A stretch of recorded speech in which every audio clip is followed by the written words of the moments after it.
ალბათ გახსოვთ ჩემი მიწისქვეშა თავშესაფარი, რომელმაც გაუძლო ზამთარს, გაზაფხულს, ბევრ სეზონს, თოვლს, წვიმას და ასე შემდეგ. დროა, ეს ერთკაციანი თავშესაფარი უბრალოდ დავშალო და მის ადგილას ბევრად დიდი ავაშენა.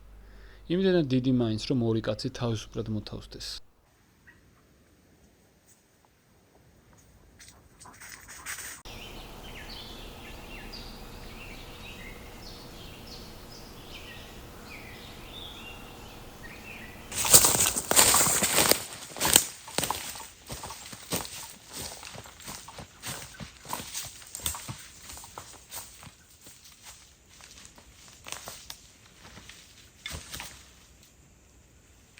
გამარჯობა მეგობრებო, თქვენ უყურებთ BBR Wild.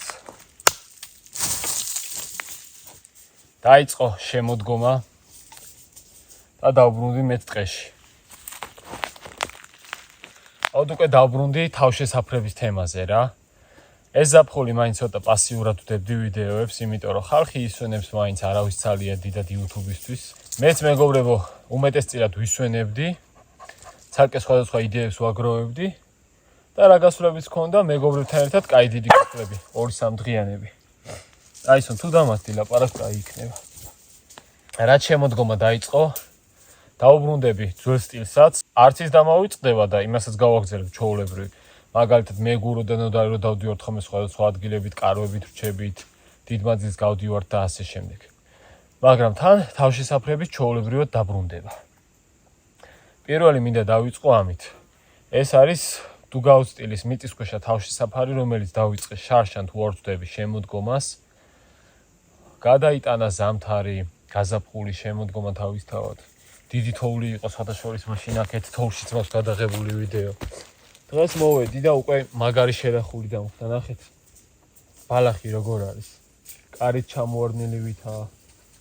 შეიძლება რაღაც ცხოველმა იჩარიჩა კიდეც შესვლა. ერთხელ გახსოვთ, რომ საერთოდ დაშლილი დამხდა რაღაც ნაწილი.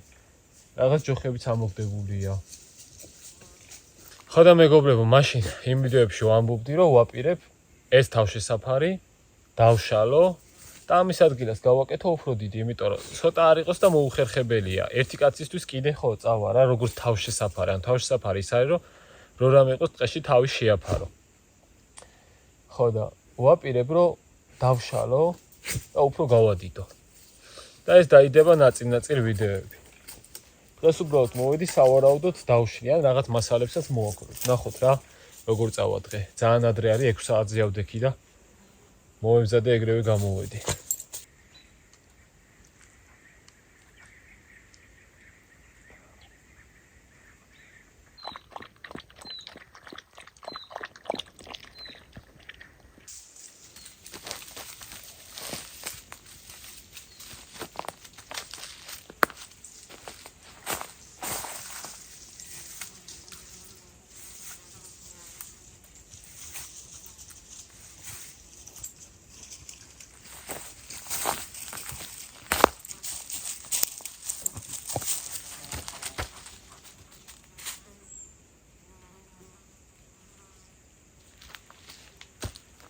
ყველაფერს ისე დავშლი, რომ დავაწყო მერე, შევინახო რა.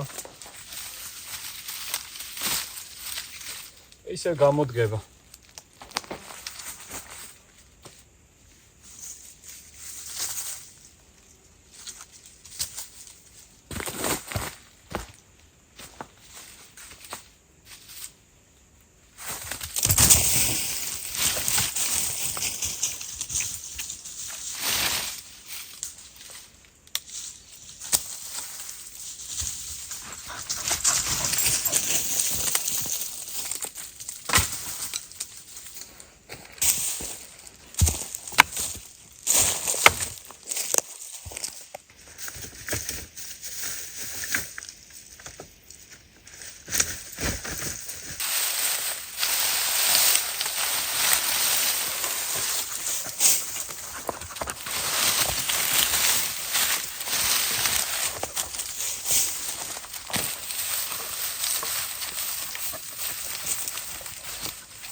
არა, ტაისონ, თივები არა.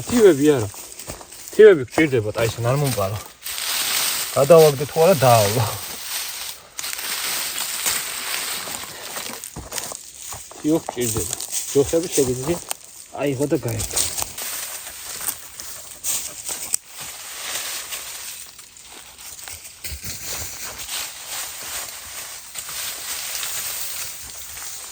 აი შემდეგი ქოხისთვის თივა მექნება უკვე დასამატებელი და ნახოთ, მაინც ამ ადგილას ვაპირებ გაკეთებას.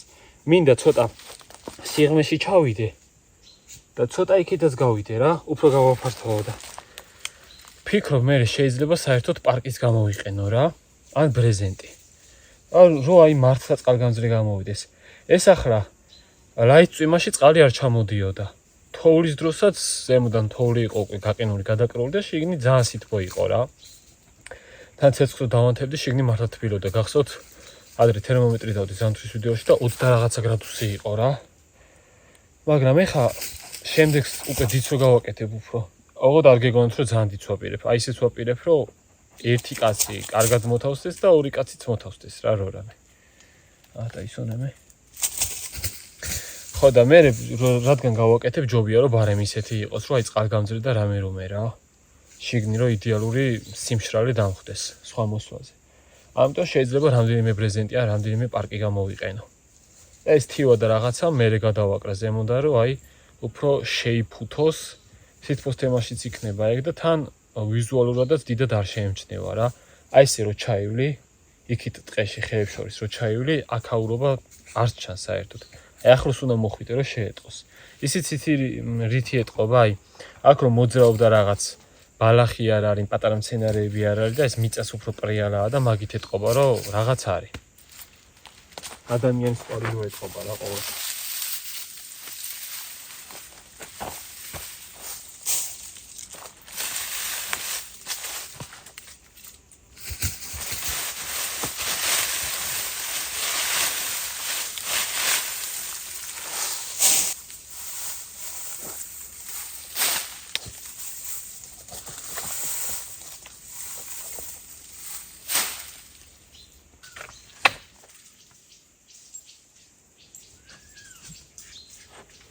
ეთქვის ტვენის ხმა თქო და გამოვშტერდე თქო.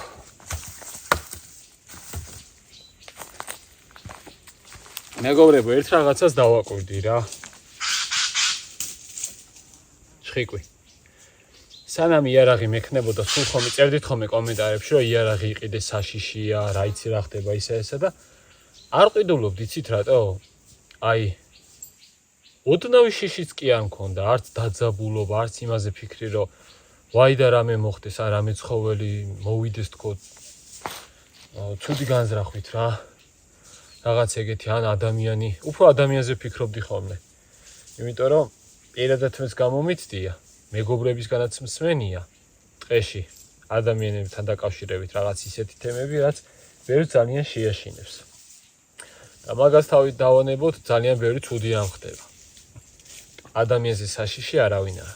მაგრამ ამას იმიტომ არ ვამბობ, რომ ადამიანები არ მიყვარს ან რამე, პირიქით ყველა ძალიან მიყვარს. ხო და იარაღი რო არ მქონდა, საერთოდ ეგეთი ფიქრები არ მქონდა და ახლა იარაღით რო ვარ, ყველაფერს ყურადღებას ვაქცევ. უფრო ისეთი ფიქრები მაქვს, რომ სიტყვაზე რო რამე იყოს თქო.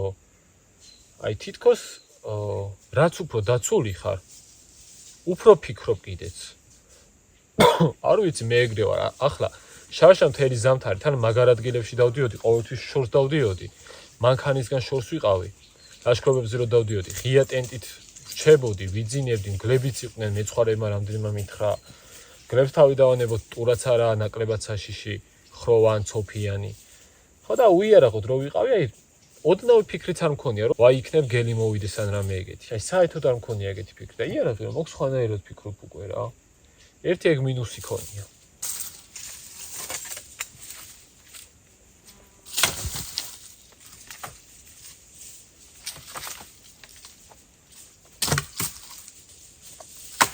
მეგობრებო, ახლა გამახსენდა ამ შაბათს დაელოდეთ ჩვეულებრივად დღის 12 საათზე ვდებ ძალიან მაგარ ვიდეოს. მე ქიმერა და ლუკა ვიყავით ერთ ადგილას დავბრუნდით, გემახსოვრებათ იმ უცნაურ ტყეში, სადაც რაღაც უცნაური რაღაც სამკუთხედები ვიპოვეთ ხეზე, მე რაღაც ნაჭერი ტაისონმა რო ვიპოვა.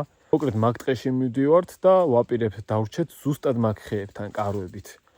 არა ტყის გარეთ მანქანაში, არამედ პირდაპირ მაგ ხეების ქვეშ კარვებით. ამიტომ მეგობრებო, ჩაუჯექით და დაელოდეთ შაბათს დღის 12 საათს.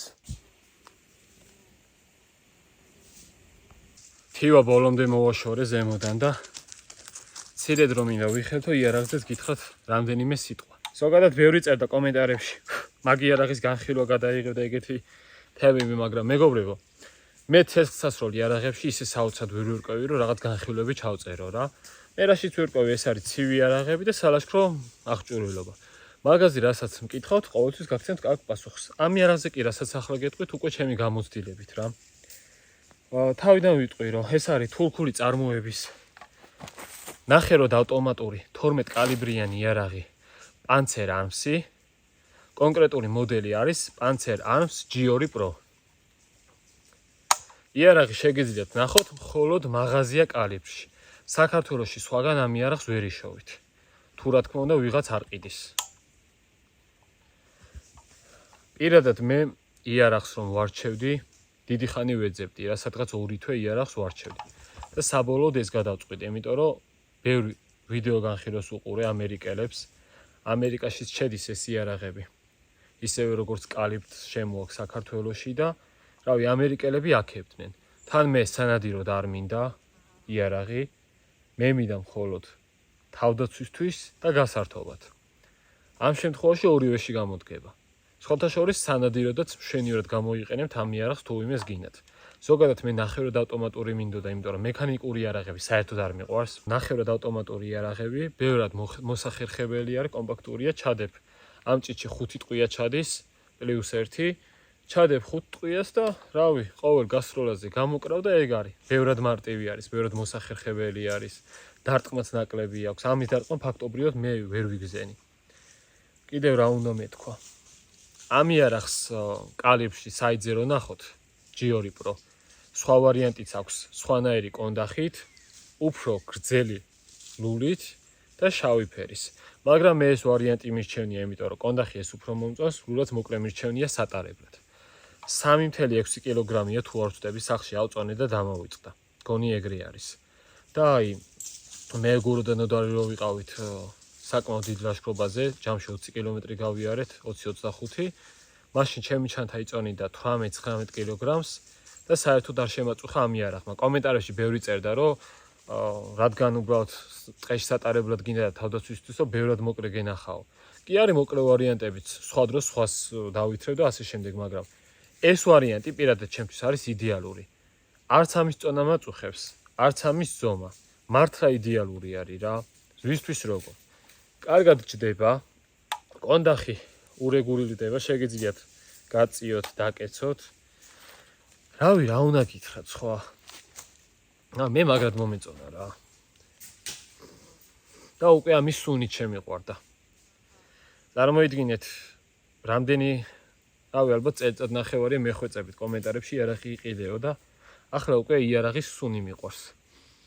აი ეს სახში რო ავიღებ ხოლმე, წამოღების წინ სუნა ვისემ სიამონებს ამის სუნი. უბრალოდ ვისაც გენდაობათ, გამოგადგებათ ყველაფერში, გაერთობით ინადირებთ, თავდასაცავად გექნებათ, მარტივია სატარებლად და ამისათვის მადლობა ჩვენს სპონსორს მაღაზია კალიბრს. კალიბრს რამდენიმე ფილიალი აქვს თბილისში და წინასწარ რომ დარეკოთ, ნებისმიერ ფილიალში შეიძლება გქონდეთ. ეგ მაინჯობია წინასწარ გაარკვიოთ, ვიმე თუ ყიდვას დააპირებთ. ახლა მოკლედ მინდა კიდე გითხრათ იარაღის გამოცდაზე. იყო მაგაზეც კომენტარები, მეგონა ყველა მიცოდა. უმარტივესია მეგობრებო, უბრალოდ იარაღის გამოცდაზე კანონი სავარაუდოდ ამ შემოდგომას შეიცვლება. მარლენ ფეიქრიშვილი, ვინც იცით, ჩემი დიდი მეგობარია, უმაგრესი კაცი არის, YouTube არხიც აქვს. იარაღის განხილვებსაც დებს ხოლმე ნადირობასაც. ძალიან მაგარი არხი აქვს, ჩემი აზრით საქართველოში ერთ-ერთი გამორჩეული. სხვადასხვა ამ იარაღზეც მისი სხვადასხვა Panzer Arms-ზეც მის ვიდეოდან გავიგე, მე ჩავეძიე და ავარჩიე ეს მოდელი. ისიც დამეხმარა. ხო და მან მითხრა, რომ სავარაუდოდ შემოდგომა შეიცვლება იარაღის გამოცდაზე კანონი. მანამდე შეგიძლიათ მოასწროთ იარაღი რამე დაითრიეთ, ოღონდ ჯერ გამოცდა ჩააბარეთ, უმარტივესი 15 კითხვაა. აი უმარტივესი 15 კითხვა. იცით როგორი არის? წაკითხულიც არ მქონდა, რომ მივდიოდით გზაში, ნინი გზაში მეკითხებოდა 15 კითხვას. 15-ვეს გავეცი პასუხი, შევედი მე დავწერე ისე 15-ვეს გავეცი პასუხი. ისეთი კითხვები არის, აი ლოგიკური, რა შენი იარაღი რო სხვას არ უნდა მისცე და დატენილი რო სახში არ უნდა დატოვო და რაღაც ეგეთები. აი ეგეთი მარტივი კითხვებია. ამიტომ თუ არ გინდათ მაინც და მაინც იმ გართულებულზე გასვლა, შეგიძლიათ მანამდე მოიშოროთ, გახვიდეთ, ჩააბაროთ გამოც და მერე წახვალთ პირდაპირ იარაღს იყიდით, გაიფორმებთ და ეგ არის. ჯობია ბარემ ნადირობის ლიცენზიაც აიღოთ. ერთი ეგეთი ვარიანტიც იყო, რომ ვისაც ლიცენზია არ აუღია, შეიძლება ხერხე მოუწიოს ჩაბარებაო. მარლენ ფეიქრიშვილმა ეგეც მითხრა, ეგ დაზუსტებით არავინ არ იცის. მაგრამ მაინც მე ლიცენზია ავიღე. მოკლედ მეგობრებო, სულ ეს მინდოდა მეთქვა თქვენთვის. იმედია გამოგადგებათ ჩემი რჩევები.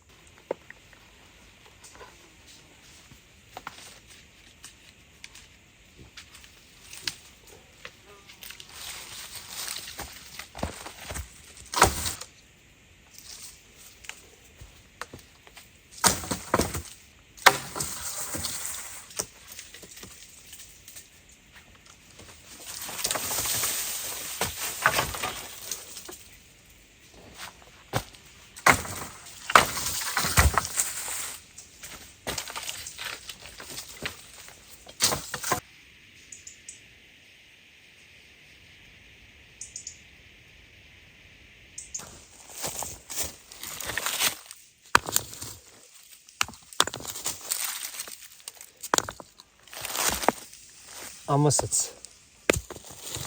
სხვანაირად გავაკეთებ მე ესე რო არ იშლებოდეს ტალახი. ერთმანეთთან ჭიდრო დრო იყოს რა.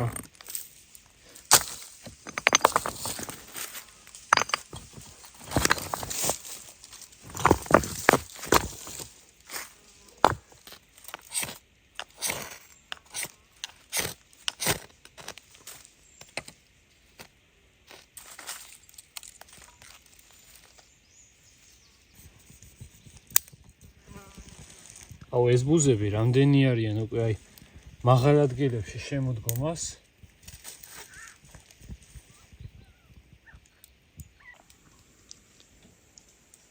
შეგიძლიათ გაიგოთ, რომ იქით რაღაც ადის.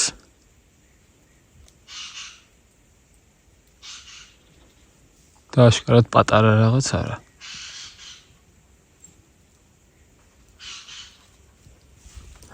აქ არის ტაისონი. თხრის ტაისონზე მძიმე ბიჯები მისმის.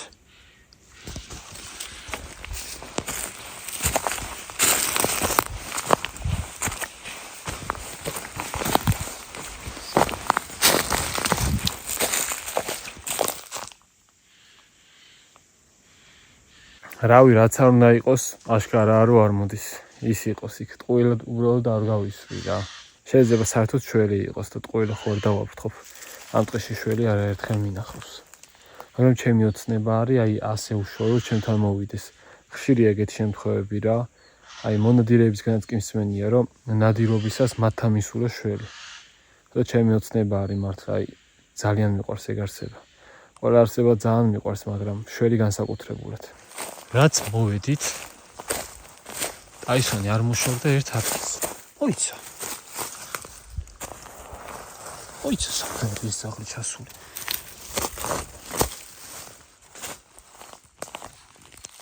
ტაისო, სად ჩახვედი ბიჭო?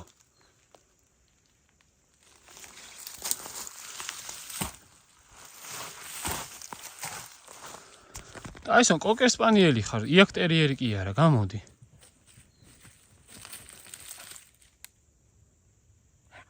რამე არ იყოს ე?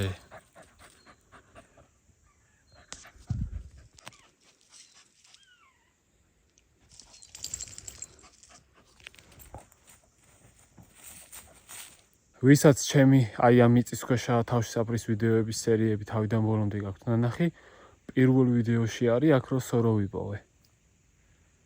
და როგორც ჩანს ტაისონი არ ნებდება. ბოლომდეა შესული.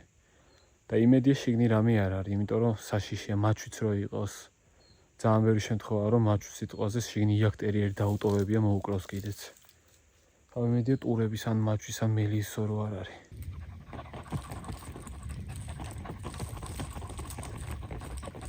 აშკარაა მეგობრებო, რომ რაღაც ის არის. შეიძლება კურდღლისაც იყოს. იცით რატო? ანუ ზოგადად ვიძახი რაღაც ის არის ხო, იმიტომ რომ ქვემოთ ხო ვარ მე, რამდენჯერ დაუძახებ ჩამოდით ხო? შენიშვნას მივცემ, ისევ ამოდის აგძელებს 900-ს. დაუძახებ, არ ჩამოდის. ესე იგი რაღაც ნახა რა, თორე ეს უბრალოდ რო თხრიდეს მიანებებდა თავს რო ვეტყოდი.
მეგობრებო, იმიტომ მივეცი მაიცნება თან გაერთობა.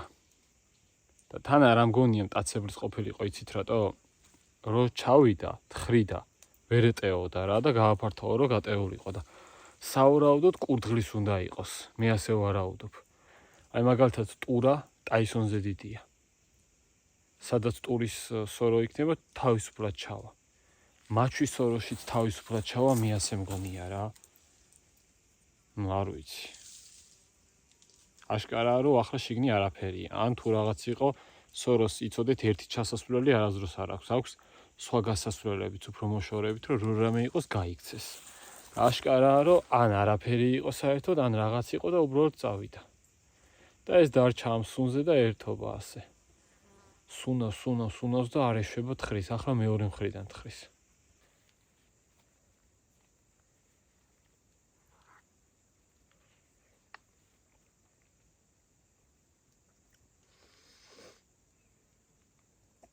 მეგობრებო, ამას შევჭამ და წავალ. შემდეგ ნაწილში რომ მოვალ უკვე დავიწყებ გათხრას. ნახოთ გათხრა რამდენი ნაწილს მოითხოვს. 3 არ ამგონია. წესით 2 ნაწილი იყოფა.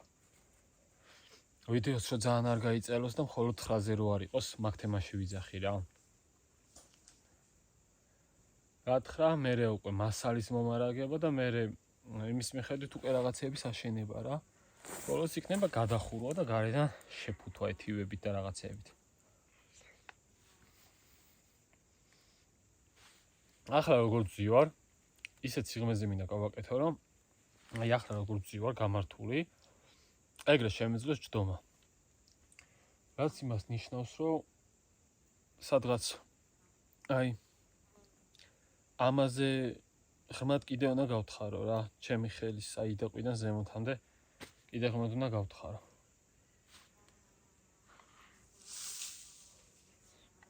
დღეს რაც გასაკეთებელი მქონდა გეგმაში, ესენი გავაკეთე. და ხო კიდე ერთ ცალკე ნაწილი მინდა დავუთმო ბუხარს. იმიტომ რომ მინდა მართლა კარგად გავაკეთო ტალახით ან რაღაცით. ანუ თქვენს დაწერით იდეებში, მე ტალახს და თივოს ვფიქრობ. ბუნებრივის თემაში რა. არ ეგრეთ ცემენტს მოვიტანდი. ტალახს და თივოს ვფიქრობ, რომ ესენი კარგად დავსვა მე ქვები ერთმანეთზე, რომ აღარ ჩამოინგრეს და არც იმოძრაოს და არაფერი.